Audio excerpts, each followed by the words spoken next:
This chair's squeaky as anything. Seriously. Bloody hell. Aye, okay. Flipping hell, that chair's squeaky.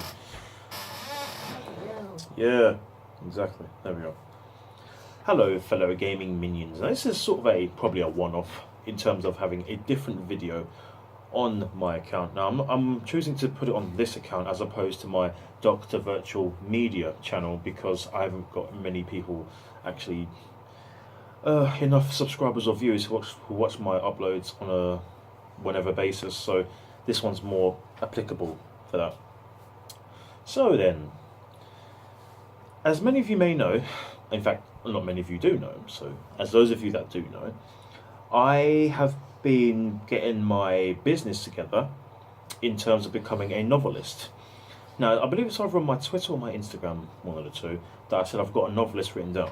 I'm not technically one yet, although since 2013, I have been writing my own stories. I went into many bookshops and they said, yeah, it falls under science fiction because what my stories are about specifically are beings with supernatural abilities and or that you could actually relate or say come under the title of having superpowers or abilities and all that, that sort of thing.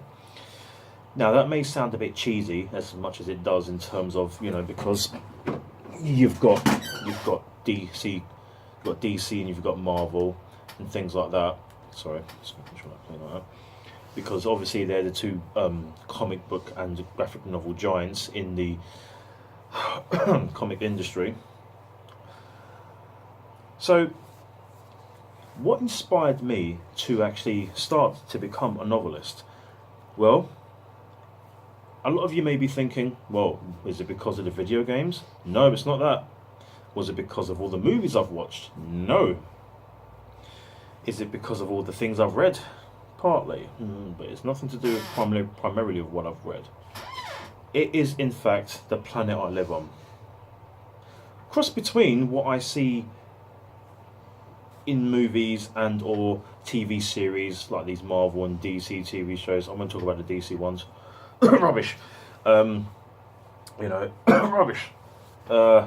It's got something to do with quality over quantity, right?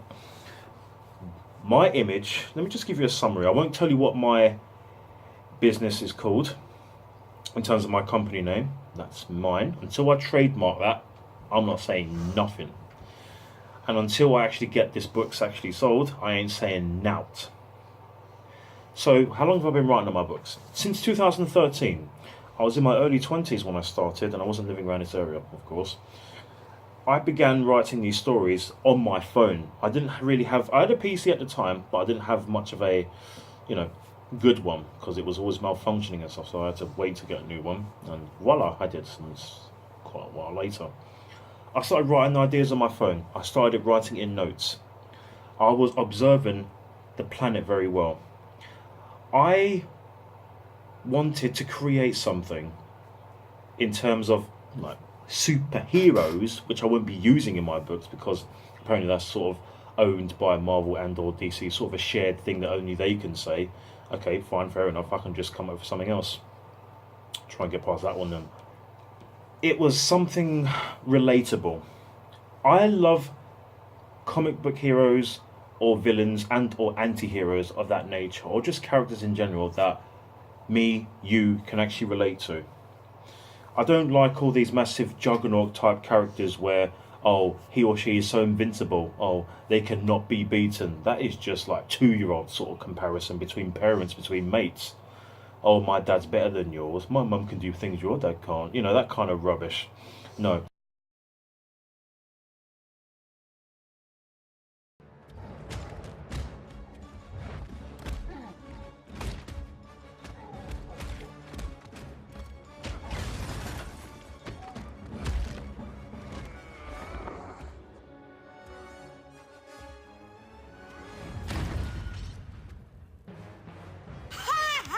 See, my characters are going to go through very heavy stuff, okay? Heavy stuff that many of us go through. It can be from the smallest of things to the most heaviest of things. It can be from racism, sexism, slander, injustice, corruption. You're going to see characters, what they have to go through, that a lot of us people have to go through on a daily basis. So, what you may be wondering is what I've noticed as well in these comic book type stupidity type things, and some people actually have the goal to actually defend this, is the fact of that my characters are from all over the world. Okay, so it's multicultural characters from the get-go. I'm hoping one day that this will be last for a long, long time. I'm talking about it'll be reprints and proper heavy stuff that people can actually enjoy reading.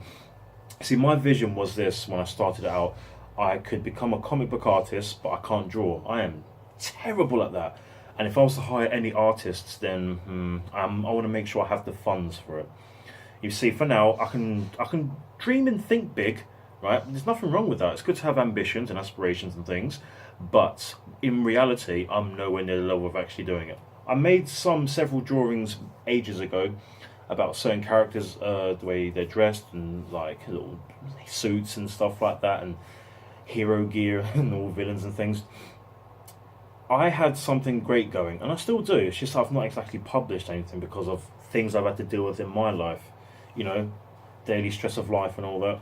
So let's go back to what I said about multicultural. Yes, there'll be whites, there'll be blacks, there will be Africans, there will be Asians, there'll be Jamaicans, there will be Australians, there'll be... It doesn't matter. They'll be from all over the world, and they all have their own separate story. Many characters who I read about today, I'm thinking, a lot of people love certain characters like Spider-Man, the Incredible Hulk. Some detest Superman, some prefer Batman, some love Iron Man. Is that due to the movies, or is that due to you actually reading the source material? Is it due to the video games and all that? It's a great way to introduce these characters from print to screen and to video games and stuff. Obviously, it's still screen now. But what I want to produce is characters that are from all walks of life, speak their own language, or they have their own personality. When you read, can you identify what you can relate? It's going to be very thought-provoking. It may come under one of those things where controversy and all that, but when you think about it, I don't care. And when I think about it, I'm going to go forward with it. I find that with one of my dreams and aspirations to bring my books to life, when I decide to go from, get that comic book idea out of your head, you have to just write it. If you can't draw on things, go into something else that you can actually get this off and make something of it. I never thought I'd actually get to the point where I'm almost going to publish my first book. I was hoping to sell them all in a bundle, so that my audience would have a lot to read at a good price, because I want to make sure I want a fairly well priced book series where, because it is going to be a series, it's going to be an ongoing thing. They'll all have good continuity. They're all going to have good quality, because when I write, I want to show people exactly what these people who are just living out their fictional lives are going to go through and things. Regardless if they can lift up a mountain, they can fly into space at 10 billion miles an hour, they can run through time and control time itself type thing. They will still have their extreme important values. They're not going to be one of those type of ones that say, "Oh, we're so overpowered." No, it's not about their abilities. It's what they stand for. All of them are going to have their own specific view of how they think. I'm going to live like this, or no, I'm against that. Maybe I should live like this. That kind of thing. It's going to be confliction of interest. There's going to be massive confliction between personalities, just like we go through every day. See, if there's anything that I do not like about the way the generic comic book trend is that hardly any of the superheroes stay dead for long. It's one of those things where, if they dead, and then if the fans moan about it, then they'll bring it back. With mine, however, because it's going to be based on realism and good continuity along with relatability, if any of my characters die, they die. Right?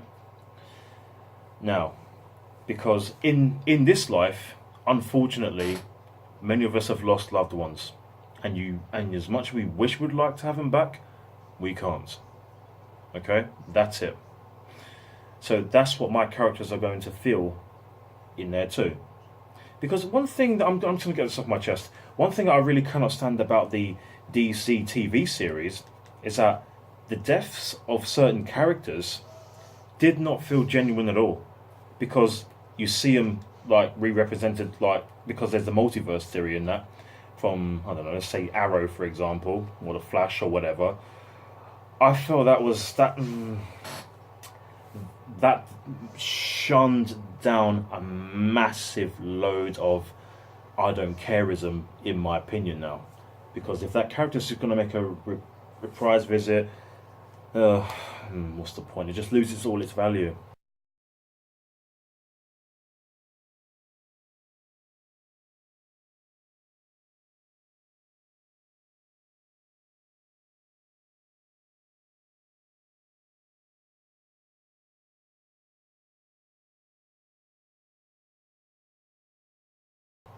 Do you remember, for those of you that watched Dragon Ball Z, Vegeta's Final Atonement episode, where he gave his life when he was fighting Majin Buu?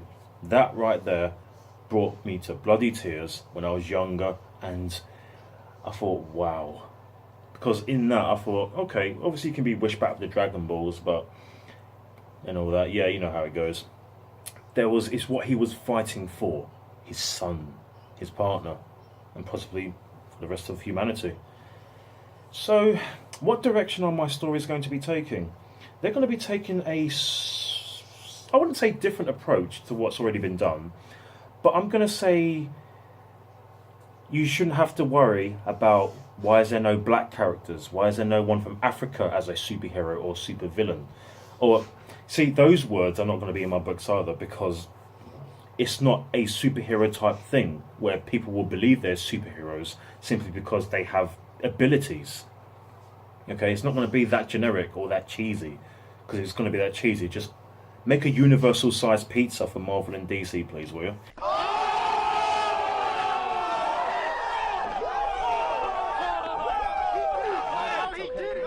So just a little bit of a summary of certain characters. I've got my character who I've resembled after myself. Now, he's a loving, caring person, pretty much like me. And I'm not going to go into too much spoilers about what these characters are and who they do, but he just has a normal life. It's going to be interesting. But also, he's got a lot of struggles going on, and he's only just begun. In this, I've got my books set in a certain way that after a certain number of books are made in a certain year, covering a certain specific number of titles, that is a specific season. So, say for example, I made about 7 or 8 books in my first year, okay, covering a certain period in time, and it gets past that and it's completed, everything, that will be season 1 done. Season 2, that's the reason why, before I go into season 2 type thing, that's why I want some sort of little bundle, because I wanted them to be all together, because there's going to be a chronological thing, because they all have their own point of views about what they're going to go through, how they all meet, and if they don't, what's going to happen on this side of the world affects that. Many characters will be in the same world, the same story. It's just that they're all going to be, living their own sort of timeline and things like that. It's that kind of thing. That's what I'm actually going for right now.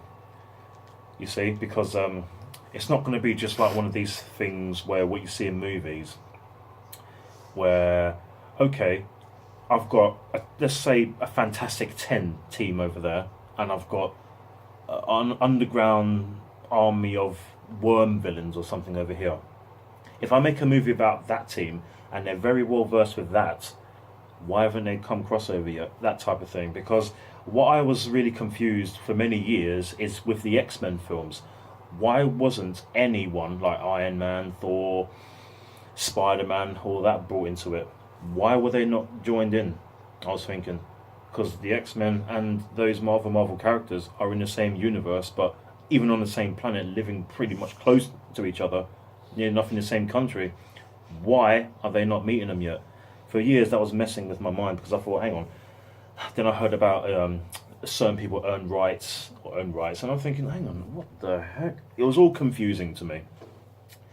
And to be honest, if my films, jumping the head of the gun there, if my books ever do make it into the wonderful, massive industry of being on TV screen, on cartoons, maybe a movie one day, I would love to represent my character and those who I can choose to represent certain characters. Yeah, I've got all this played out in my head. I've got everything ready up here, you know. So all that I've got to do is just execute it properly and do what I have to do and do what I bloody well want to make sure this is going to be a massive success for me. We all start somewhere in life. I started at, my early 20s. I was doing this. I should have made a book by now, by 25, a few years ago, but still. So I've only got a short lifetime span left before I really, really can get this off the ground. I've got high hopes for my wonderful company. I've got many, many things ready for my stories. Obviously, you may have questions, but if you've got any questions or if you want to offer me any advice, that's great. I'd love to hear your advice. If you have any sort of experience in this field, I know one of my YouTubers a fellow YouTuber has experience in this, and she goes by the name of Ray Killam. Yeah, I'm pretty sure she knows, yeah. And if you would like to be interested in her books, please go and ask her. You can find her on Instagram, or you can find her on the YouTube channel page, which is under my front part of my channel, YouTube channel. I'm really interested in making my company my own thing. No one, is going to be asking. They can throw millions of cash of dollars or big massive pound note sign bags my way. No one's going to buy me out. I'm going to rise how I want to. This is going to be for me, right? If I start something, I'm going to be in charge of it. Not Hollywood, no movie company, nothing like that, right? I'm going to make sure this is done my way. Anyone else has their own way, that will be totally destroyed. And you can see why, because look what's been happening for many, many, many, many, many years already in terms of other people's works. Some have been okay, others have been really bad. So there you go. So, if you have any wonderful questions about anything, please don't feel, that you can't ask me, because I'd love to answer any and all questions, but I won't be giving any spoilers. That's the thing. So, if you ask me a question and I can't answer it, I would say that's spoiler. I'll have to let you know why, but I'll answer as best as I can. You take good care of yourselves, fellow gaming minions. Let me know what you think about this. I'd love to hear your opinions. May retro gaming live on. I hope my company's going to do well. In fact, I know it will. So I've got many, many books on the way. That'd be brilliant. Take care.